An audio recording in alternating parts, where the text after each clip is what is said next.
বিভিন্ন আয়াতে বলা হয়েছে উযকুরুল্লাহ যিকরান কাসীরা, তোমরা আল্লাহর বেশি বেশি জিকির করো। এই জিকির দুই রকমের আছে, একটা মুখের জিকির আর একটা অন্তরের জিকির। এই মুখের জিকির ফরজ নয়, নফল। মুখের জিকির ফরজ না নফল? নফল। যে যত বেশি করবে তত বেশি সওয়াব পাবে। আর একটা হইলো অন্তরের জিকির। অন্তরের জিকির কাকে বলে? প্রতিটি মুহূর্তে যেই কাজটাই সামনে আসবে তখন ওই অন্তরে যেন এই কথা জাগে, এখন যে আমি এই কাজটা করবো এতে আল্লাহ খুশি না নারাজ, আল্লাহ রাজি না নারাজ, আল্লাহ খুশি থাকলে করব, খুশি না থাকলে করব না। এই মনোভাব সদা সর্বদা অন্তরে জাগ্রত থাকার নাম অন্তরের জিকির। এটা নফল নয়, ফরজ। মনের জিকির বড় জিকির, একবার করলেই হয় না, জীবন ভর করতে হয়। অন্তরের জিকির নফল নয়, ফরজ, সদা সর্বদা করতে হয়।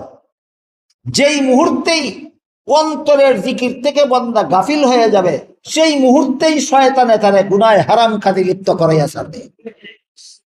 এই কারণে অন্তরের জিকির হইল ফরজ, জীবনে একবার করলেই হয় না, জীবন ভর করতে হয়।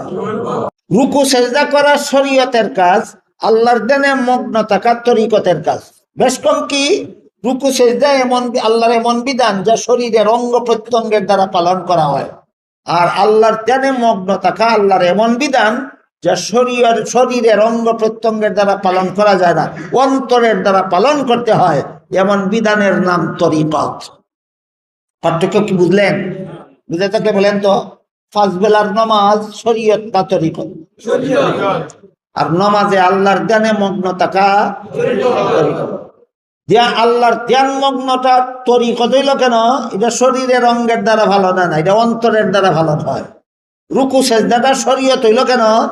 মনে মনে রুকু করলে রুকু হয় না, মনে মনে সেজদা করলে সেজদা হয় না, অঙ্গ প্রত্যঙ্গের দ্বারা করতে হয়, এটার নাম শরীয়ত। ভণ্ডদেরকে চিনার জন্য, ভণ্ডদের ভণ্ডামির থেকে নিজেদের ঈমান হেফাজতের জন্য এই শরীয়ত আর তরিকতের পার্থক্য আগে মনে রাখতে হবে।